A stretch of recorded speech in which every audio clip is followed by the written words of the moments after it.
નમસ્કાર વિદ્યાર્થી મિત્રો, વિષય હિન્દી ધોરણ 7 આપણે ચોથું ચેપ્ટર કથની ઓર કરની એની શરૂઆત નેક્સ્ટ વિડીયોની અંદર કરી ચૂક્યા છે, જેમાં આપણે બે પ્રસંગો જોયા।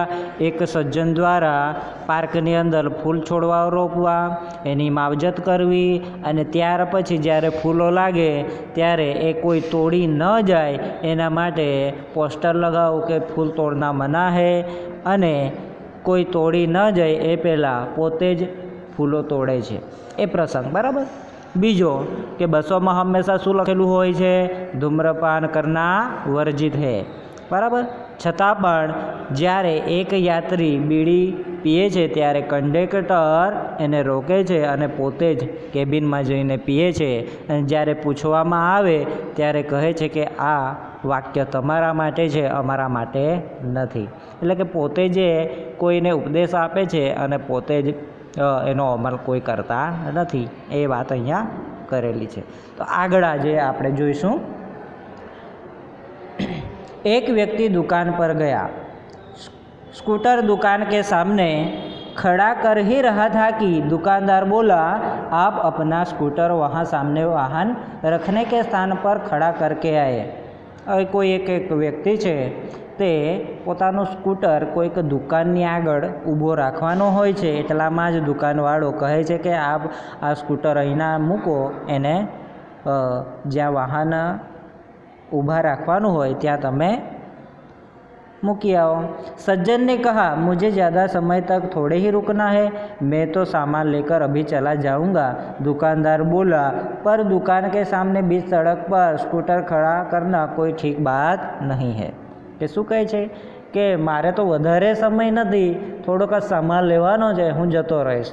પણ આવી રીતે પેલો દુકાન કહે છે કે આવી રીતે વચ્ચોવચ્ચ રસ્તાની આગળ જ તમે ઊભા રાખો, એ બરાબર નથી। सज्जन ने स्कूटर वाहन खड़ा करने के स्थान पर ले जाकर खड़ा किया और वापस आकर सामान खरीदने लगे। હવે પહેલાં सज्जने એ પ્રમાણે કર્યું। इतने में स्कूटर लेकर दुकान पर एक लड़का आया। स्कूटर दुकान के सामने खड़ा करके वह दुकान के अंदर चला गया। इस पर उस सज्जन ने दुकानदार से कहा, आपने इसे मना नहीं किया? वह बोला, यह तो मेरा बेटा है, બરાબર। જ્યારે પોતાનો જ છોકરો દુકાનદારનો ત્યાં આવીને એ જ જગ્યા પર સ્કૂટર ઊભી રાખે છે ત્યારે પેલા સજ્જન દ્વારા કહેવામાં આવે કે એને કેમ મનાઈ નથી કરી તમે? ત્યારે કહે છે કે આ તો મારો છોકરો હતો, બરાબર। कुछ लोग ऐसे भी होते हैं जो आदर्शों की बातें करते हैं, लेकिन जब उन्हें अपनाना पड़े तो वे आदर्श भूल जाते हैं। શું કહ્યું છે કે એવા લોકો જગતની અંદર પડેલા છે કે જે મોટી મોટી વાતો કરે છે, પણ જ્યારે અપનાવવાનું થાય, એનો અમલ કરવાનું થાય ત્યારે કરતા નથી। બીજું એક જોઈએ। एक दिन एक सज्जन के घर उनके मित्र मिलने आए। હવે કોઈક બીજા સજ્જન પુરુષ છે એના ઘરે કોઈ એનો મિત્ર છે, એટલે કે એનો માલિક જ હોય છે ઘરનો, બરાબર। दोनों मित्र बातचीत में मग्न थे कि किसी ने दरवाज़ा खटखटाया। उन्होंने खिड़की से झांक कर देखा, बाहर मकान मालिक खड़ा था, जो पिछले 4 माह का किराया मांगने बार बार आ रहा था, बराबर। પણ એટલામાં જ કોઈ માલિક, ઘરનો માલિક આવે છે, દરવાજો ખખડાવે છે અને કેટલાક મહિનાનો જે એનો ભાડું હશે એ લેવા માટે આવે છે। उन्होंने अपने बच्चे को समझाकर बाहर भेजा। હવે પોતાનો છોકરો હશે એને સમજાવીને એને બહાર મોકલે છે। जब बच्चा बाहर गया तो मकान मालिक ने उससे कहा, तुम्हारे पिताजी से कहो कि मैं मकान का किराया लेने आया हूँ। बच्चे ने तबाक से जवाब दिया, એટલે કે ઝડપથી તરત જ पिताजी ने कहा है कि वे घर पर नहीं है, બરાબર। છોકરાની જાત છે એટલે પોતે સાચું જ કહી દે છે કે શું કહે છે कि मारा पप्पाए कीधु छे कि ए घर में नहीं। बच्चे की बात सुनकर मकान मालिक हंसने लगा।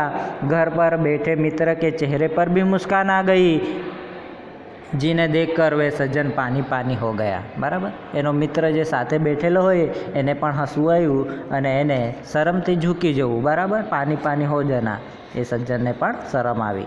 एक सज्जन ने अपने पोते को यह सिखाया था कि हमें किसी भी काम को गलत ढंग से नहीं करना चाहिए, सदा अपनी बारी की प्रतीक्षा करनी चाहिए। बराबर, कोई एक સજ્જનને કીધું છે કે પોતાનું કામ ગલત ઢંગ સે નહીં એટલે ખરાબ રીતે કરવું નહીં, એની હંમેશા શું કરવી? પ્રતીક્ષા કરવી જોઈએ, એને વાટ જોવી જોઈએ। હવે આગળ જોઈએ એક બીજો પ્રસંગ છે તે एक दिन की बात है, वे नल बिजली के बिल जमा कराने गए। साथ में उनका 8 वर्षीय पोता भी था। बिल जमा कराने वालों की लंबी कतार देखकर वे कोई उपाय सोचने लगे। बराबर, दादाजी છે એનો પોપોત્ર છે, उन्होंने खड़े हुए लोगों को ध्यान से देखा। आगे ही एक परिचित व्यक्ति खड़ा दिखाई दिया। वे तुरंत उसके पास गए और बोले, बेटा यह बिल तुम घर पर ही भूल गए, लो इसको भी जमा करा दो। वह व्यक्ति कुछ बोले उससे पहले ही बिल व राशि उसके हाथ में थमा दी और एक तरफ जाकर खड़े हो गए। पोता बार बार कहने लगा, दादाजी लाइन में लगी है ना। उनकी बात सुनकर लोग हंसने लगे। હવે બીજું છે કે એના દાદાજી છે પોપત્રીની સાથે બિલ જમા કરાવવા જાય છે, લંબી લાઈન જોઈને એ પોતે વિચારમાં પડે છે કે હવે શું કરવું। એલામાં કોઈક પરિચિત છે, બરાબર, એના હાથમાં એ પોતાનું જે બિલ છે એ અને પૈસા એ બંને એના હાથમાં મૂકી દે છે અને કહે છે કે તું તો આ બિલ ને આ બધું ઘરે જ ભૂલી આવ્યો હતો। પેલો વ્યક્તિ બોલે એ પહેલાં જ એના હાથમાં થમાવી દીધું અને પેલો દાદાજી તો સાઈડ પર ઊભા રહી ગયા। પણ એની સાથે રહેલો જે એનો પૌત્ર છે એ કહે છે કે દાદાજી લાઈનમાં તો લાગો ને। અને આ વાત સાંભળીને પેલા બીજા લાઈનમાં રહેલા હસે છે। બરાબર, कई लोग ऐसे होते हैं जो आदर्शों की बातें करते हैं, उन्हें अपनाते नहीं। इस प्रकार का आचरण अच्छा नहीं होता। ऐसा आचरण करने वालों को कभी सम्मान नहीं मिलता, वे हंसी के पात्र बनते हैं। इसलिए हमें कथनी और करनी में सदैव समानता रखनी चाहिए। बराबर, जे कहेवू जे बोले ए ज करवू जोईए। हो कथनी करनी एक समान, जग में मिलता तब सम्मान, त्यारे ज जगतनी अंदर सन्मान मळे छे। बराबर, तो અહીંયા આપણો આ કથની ઓર કરની ચોથો ચેપ્ટર પૂર્ણ થાય છે અને હવે આગળનો ચેપ્ટર ચલાવતા પહેલાં સ્વાધ્યાય, અભ્યાસ, મુહાવરે આ બધું જ તમારે કરવાનું રહેશે। ઓકે, ધન્યવાદ।